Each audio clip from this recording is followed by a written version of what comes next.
Sa ngalan ng Ama at ang Ina at ang Espiritu Santo. Amen. Sumainiyo po ang Panginoon. At sumaiyo rin. Mga minamahal kong mga kapatid, aminin po natin ang ating mga kasala at mga pagkukulang upang tayo po ay maging karapat-dapat na gumanap sa banal na pagdiriwang na ito. Inaamin ko sa makapangyarihan Diyos at sa inyo mga kapatid, na lubha ako nagkasala sa isip, sa salita at sa gawa, at sa aking pagkukulang, kaya isinasamo ko sa mahal na Birheng Maria, sa lahat ng mga anghel at mga banal, at sa inyo mga kapatid, na ako'y panalangin sa Panginoong ating Diyos. Kawan po tayo na makapangyarihan Diyos, patawarin po tayo sa ating mga kasalanan, patnubayan po tayo sa buhay na walang hanggan. Amen. Panginoon, kaawaan mo kami. Panginoon, kaawaan mo kami. Kristo, kaawaan mo kami. Kristo, kaawaan mo kami. Panginoon, kaawaan mo kami. Panginoon, kaawaan mo kami. Manalangin po tayo. Ama naming makapangyarihan, sa iyong mga isinilang sa tubig at Espiritu Santo, ang pinto ng langit ay binuksan mo. Dagdagan mo pa ang buhay na iyong bigay sa amin, upang sa mga dinalisay mo sa pagkamasuwayin ay hindi mahadlangan kamti ng iyong paggiliw sa pamamagitan ni Jesucristo kasama ng Espiritu Santo magpasawalang hanggan. Amen. Pagbasa mula sa mga gawa ng mga apostol. Noong mga araw na iyon, sinabi ni Esteban sa mga tao, sa matatanda at sa mga eskriba, napakatigas ng ulo ninyo. Di pa nababago ang inyong kalooban. Ayaw ninyong dinggin ang katotohanan. Kung ano ang ginawa ng inyong mga magulang, yun din ang ginawa ninyo. Lumalaban kayong lagi sa Espiritu Santo. Sinong propeta ang hindi pinag-usig ng inyong mga ninuno? Pinatay nila ang mga humula sa pagparito ng matuwid na ninyo namang ipinagkanulo at ipinapatay. Tumanggap kayo ng kautosang ibinigay ng Diyos sa pamamagitan ng mga anghel, ngunit hindi ninyo tinatalima iyon. Nang marinig ito ng mga bumubuo ng Sanhedrin, sila'y nagngalit dahil sa matinding galit kay Esteban. Ngunit si Esteban, napuspos ng Espiritu Santo, ay tumingin sa langit at nakita ang maningning na liwanag sa paligid ng Diyos at si Jesus na nasa kaniyang kanan. Bukas ang kalangitan, sabi niya, at nakikita ko ang anak ng tao na nasa kanan ng Diyos. Tinakpan nila ang kanilang tenga at nagsigawan. Pagkatapos, sabay-sabay silang dumaluhong sa kaniya. Kinaladkad nila si Esteban hanggang sa labas ng lungsod upang batuhin. Hinubad na mga saksi ang kanilang mga kasuotan at iniwan sa isang binatang nagngangalang Saulo. At pinagbabato nila si Esteban na nananalangin naman ng ganito, Panginoong Jesus, tanggapin mo ang aking espiritu. Lumuhod si Esteban at sumigaw ng malakas, Panginoon, huwag mo na po silang panagutin sa kasalanang ito. At pagkasabi nito, siya'y namatay. Kasang-ayon si Saulo sa pagkapatay kay Esteban.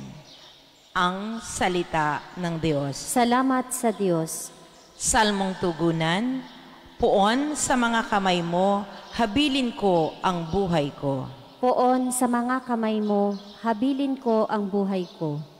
Tanging kublihan ko, ako ay ingatan, tagapagtanggol ko't aking kaligtasan, tagapagtanggol ko at aking kanlungan, ayon sa sabi mo, ako'y patnubayan. Poon sa mga kamay mo, habilin ko ang buhay ko. Sa mga kamay mo, habilin ko'y buhay ko, tagapagligtas kong tapat at totoo. Ikaw, Poon, aking pinananaligan, magbubunyi ako, magsasayang tunay sa iyong pag-ibig na walang katapusan.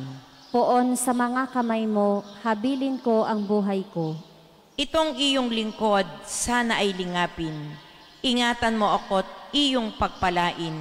Iligtas mo ako at iyong sagipin, tanda ng pag-ibig na di nagmamaliw, iyong kinalinga at iningatan mo laban sa adhika ng masamang tao. Poon sa mga kamay mo, habilin ko ang buhay ko.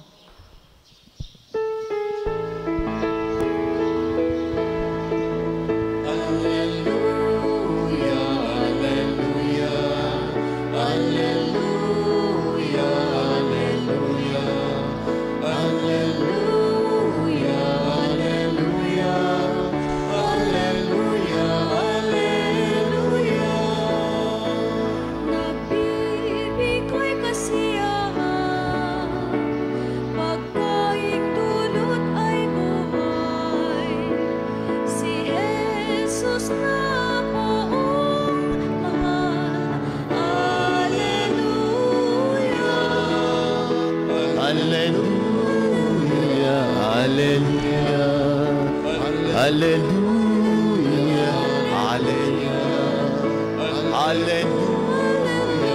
hallelujah, hallelujah, hallelujah. Sumaini po ang Panginoon. At sumaiyo rin. Ang mabuting balita ng Panginoon ayon kay San Juan. Papuri sa iyo, Panginoon.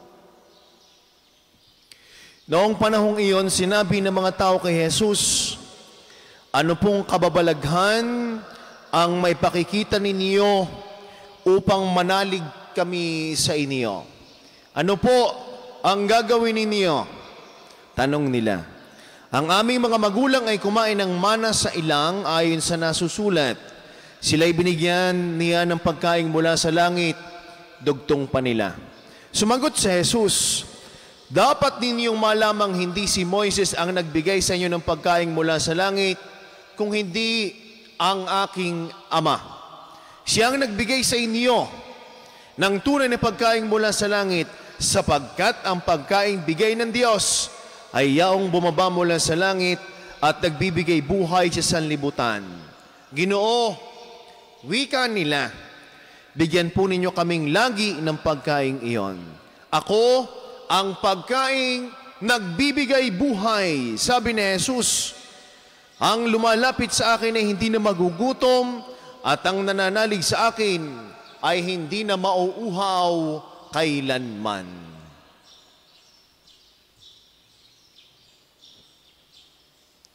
Maminamahal ko mga kapatid, ang mabuting balita ng ating Panginoon. Pinupuri ka namin, Panginoong Hesukristo. Pagbati po ng isang mapagpalang umaga sa inyo pong lahat. Kasama na ho ang mga nanonood sa kanilang mga tahanan sa pamagitan po ng ating Facebook Lives dito ho sa parokya ni Poong San Jose. Pagpalain po kayo. Ingatan ng ating mapagmahal na Diyos. Ang tanong ng mga tao kay Jesus, ano po ang gagawin ninyo? Pwede ho natin i-paraphrase ang tanong na ito. Pwedeng ang tanong ay, ano po ang maibibigay ninyo? Sa panahon natin ngayon, akma ba ang tanong na ito? Ano ang maibibigay natin? Sapagkat lahat ho tayo ay nangangailangan. Ang lahat ho ay may kanya-kanyang ginugusto sa buhay just to preserve their lives. Kaya nga, sa panahon ngayon parang napakahirap ang magbigay. Napakahirap ang tumulong sapagkat lahat ho ay nangangailangan ng tulong. Ano ang maibibigay mo?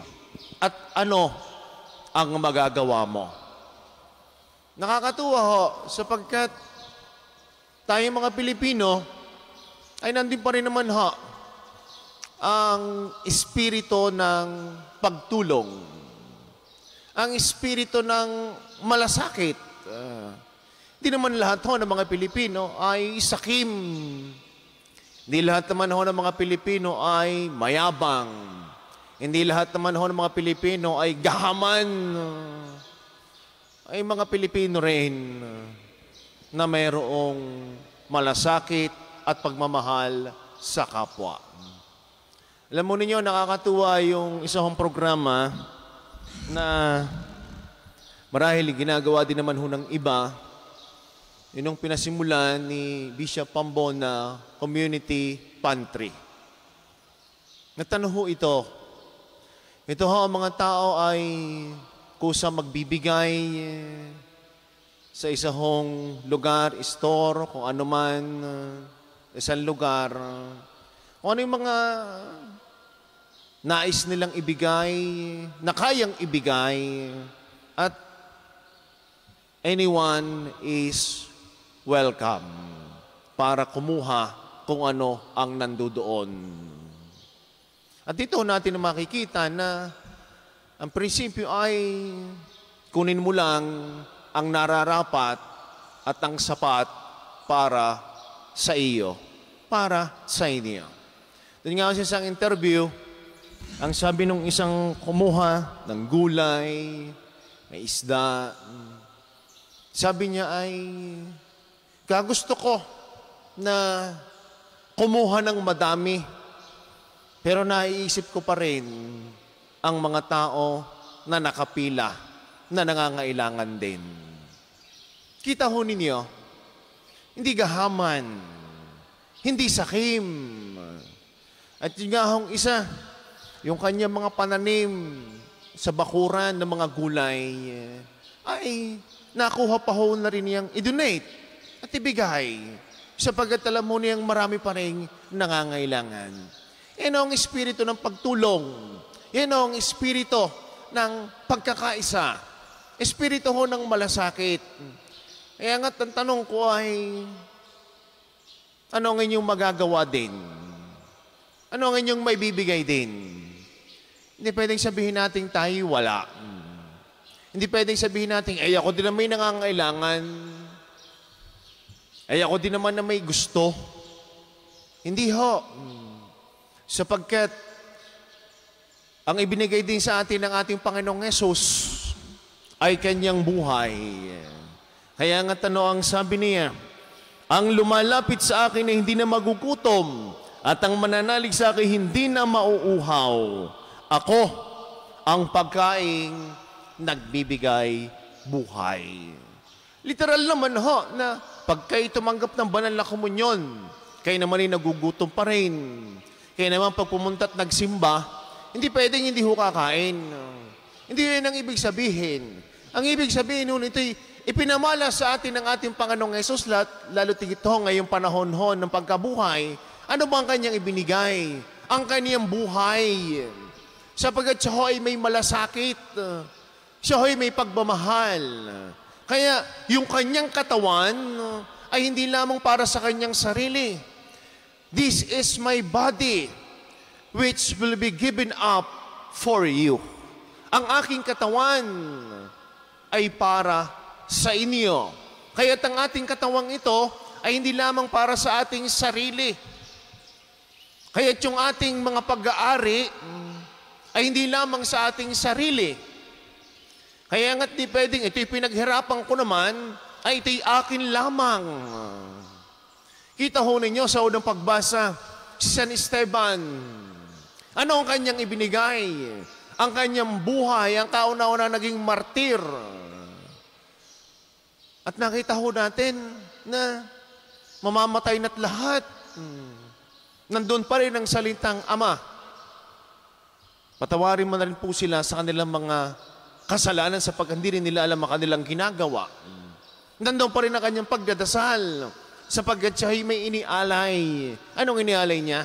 Ang kanya ding buhay. Sapagkat natagpuan niya ng pagkain di nagbibigay buhay ay walang iba kung hindi ang ating Panginoong Hesus.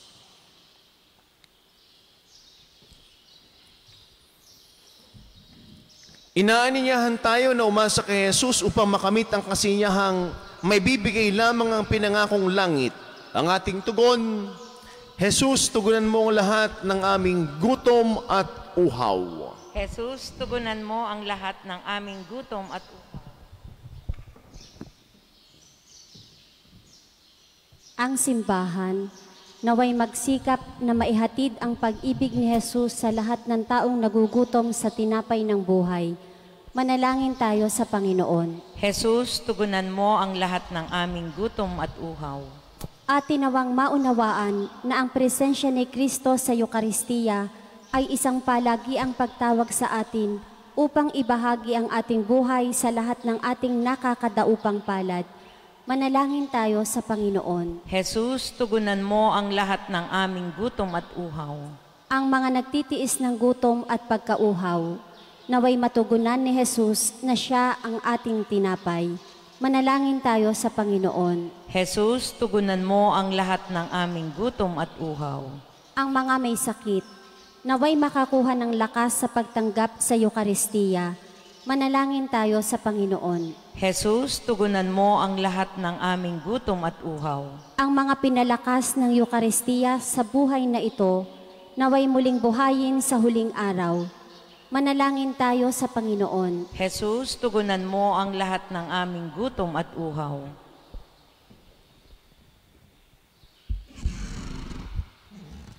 Ama naming nasa langit, isinugo mo mula sa langit ang iyong anak upang maging pagkain ng aming kaluluwa at takahin kami patungo sa iyo. Marapatin mo na sa pamagitan ng aming pananampalataya kay Jesus na tinapay ng buhay, kami laging makasama sa iyo. Inihiling po namin ito sa pamagitan ni Kristo na aming Panginoon. Amen.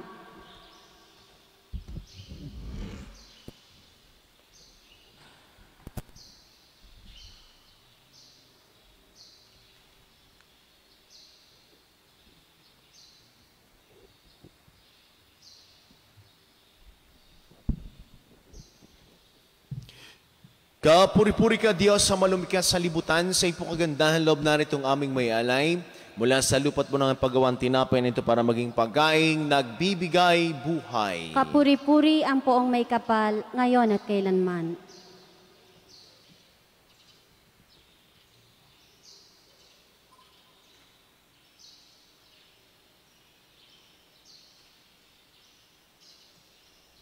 Kapuri-puri ka, Diyos, sa malumikha sa libutan, sa iyong kagandahan loob na itong aming may alay. Mula sa katas ng ubas, bunong ang pagawang alak nito para mag-inuming nagbibigay ng iyong espiritu. Kapuri-puri ang poong may kapal, ngayon at kailanman.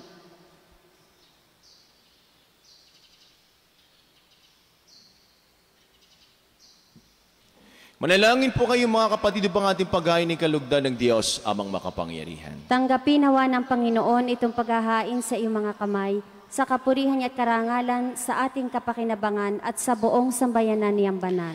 Ama naming lumikha, tanggapin mo ang mga alay ng iyong sambayanang natutuwa. Ang pagkabuhay ng iyong anak na niloob mong aming ikatuwa ngayon ay pagbungahin mo ng galak na mananatili sa amin habang panahon sa pamagitan niya kasama ng Espiritu Santo magpasawalang hanggan. Amen. Sumayin niyo po ang Panginoon. At sumaiyo rin. Itaas po sa Diyos ang inyong mga puso at diwa. Itinaas na namin sa Panginoon. Pasalamatan po natin ang ating Panginoon Diyos. Marapat na siya ay pasalamatan. Ama naming makapangyarihan, tunay nga pong marapat na ikaw ay aming pasalamatan sa pamagitan ni Jesucristo na aming Panginoon.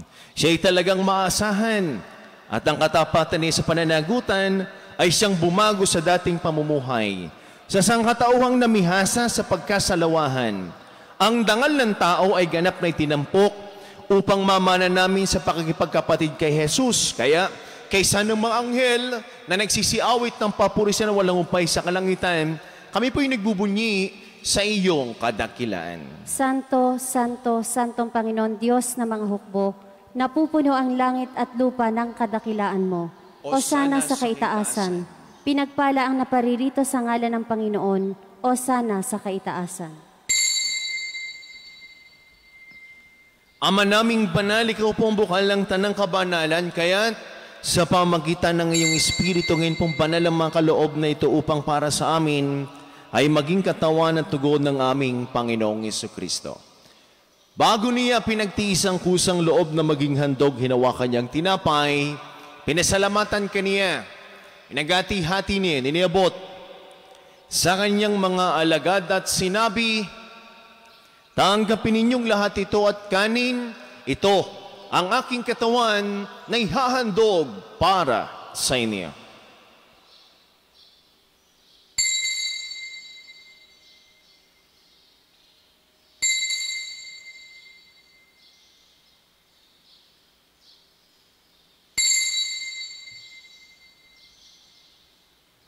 Gayun din naman nung matapos ang hapunan, hinawakan niyang kalis, muli kanyang pinasalamatan. Inebuti ang kalis sa kanyang mga alagad at sinabi, tanggapin ninyong lahat ito at inumin itong kalis ng aking dugo ng bago't walang hanggang tipan. Ang aking dugo na ibubus para sa lahat. Sa pagpapatawad ng mga kasalanan, gawin ninyo ito sa pag-alaala sa akin.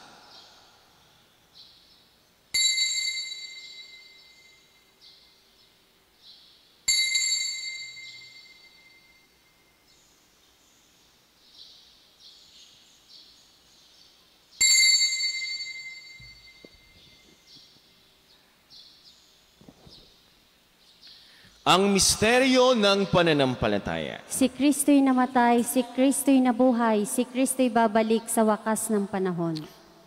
Ama, ginagawa po namin ngayon ang pag-alaala sa pagkamatay at muling pagkabuhay ng iyong anak.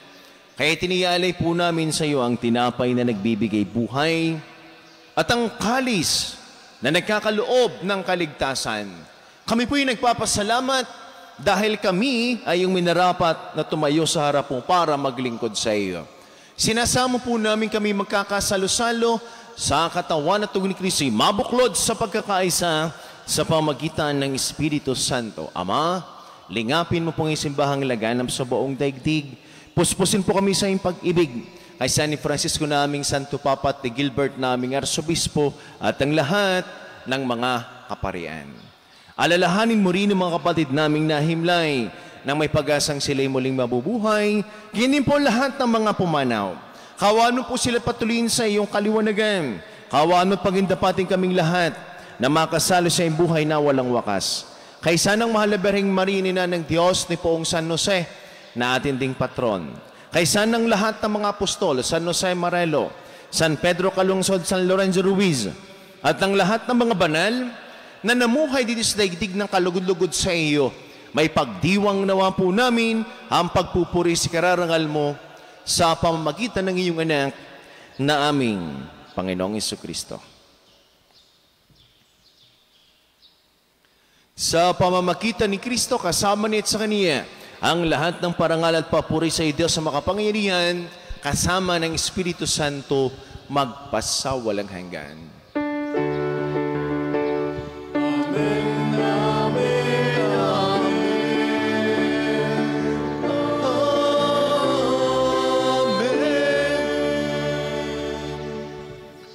Sama-sama po nating awitin ang panalangin tinuro sa atin ng ating Panginoong Jesucristo, ang Ama namin.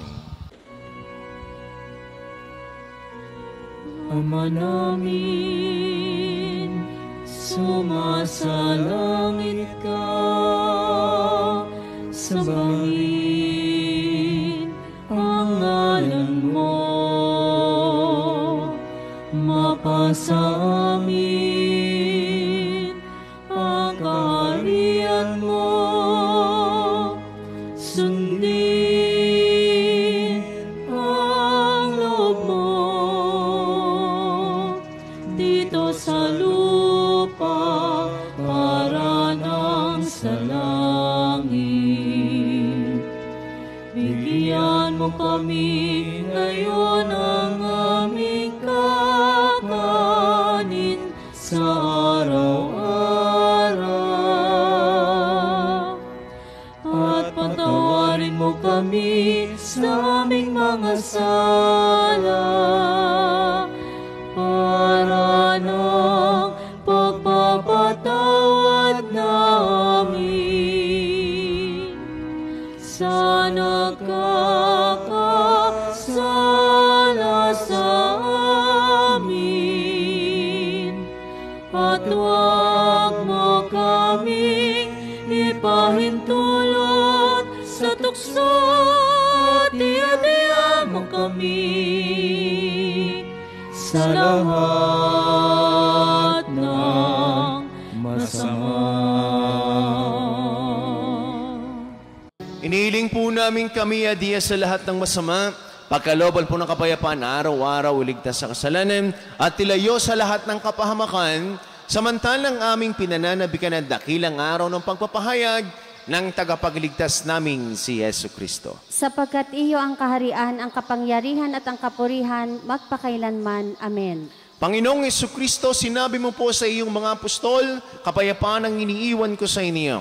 Ang aking kapayapaan ang ibinibigay ko sa inyo, tunghayan mo ang aming pananampalataya at ang aming mga pagkakasala. Pagkalooban po kami ng kapayapaan at pagkakaisa, ayos yung kalooban, kasama ng Espiritu Santo, magpasawalang hanggan. Amen. Ang kapayapaan po ng Panginoon ay lagi ng sumainyo. At sumaiyo rin. Mga kapatid, magbigayin po kayo ng kapayapaan sa bawat isa. Peace be with you po sa inyong lahat. Kordero ng Diyos, Na nag-aalis ng mga kasalanan ng sanlibutan, maawa ka sa amin. Kordero ng Diyos na nag-aalis ng mga kasalanan ng sanlibutan, maawa ka sa amin. Kordero ng Diyos na nag-aalis ng mga kasalanan ng sanlibutan, ipagkaloob mo sa amin ang kapayapaan.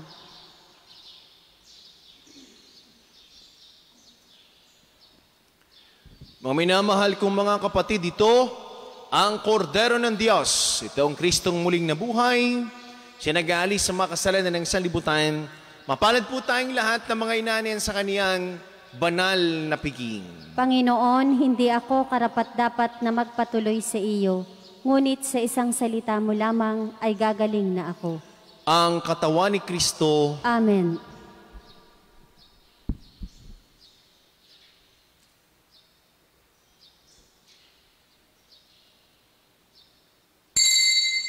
Panginoong Jesus, ako ay nananalig na ikaw ay nasa kabanal-banalang sakramento sa altar. Iniibig kita ng higit sa lahat at minimithi kong tanggapin ka sa paraang espiritual dahil hindi ko kayang tanggapin sa panahon ngayon ang iyong katawan at dugo sa banal na sakramento. Kahit man lang sana ay matanggap kita sa paraang espiritual sa aking puso. Niyayakap kita na para bang andito ka na talaga sa aking puso at iniaalay ko ng buong puso ang aking sarili sa iyo. Huwag mong pahintulutang mawalay ako sa iyo. Amen.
Manalangin po tayo. Ama naming mapagmahal, tunghayan mo't lingapin ang iyong sambayanan na minarapat mong makinabang sa pagiging na pang magpakailanman. Ipagalubong kami malawalhating makarating sa pagkabuhay na magtatampok sa amin sa iyong piling sa pamagitan ni Jesucristo kasama ng Espiritu Santo magpasawalang hanggan. Amen. Sumainyo po ang Panginoon. At sumaiyo rin. Pagpalain po kayong lahat, kasama na po inyong buong pamilya at mga mahal sa buhay ng ating mapagmahal na Diyos. Ang ngalan ng Ama at ang Anak at ang Espiritu Santo. Amen. Ang misa po ay naialay na. Humayo po kay taglay ng pag-ibig ng ating Panginoon Diyos. Salamat sa Diyos. Magandang umaga po sa ating lahat.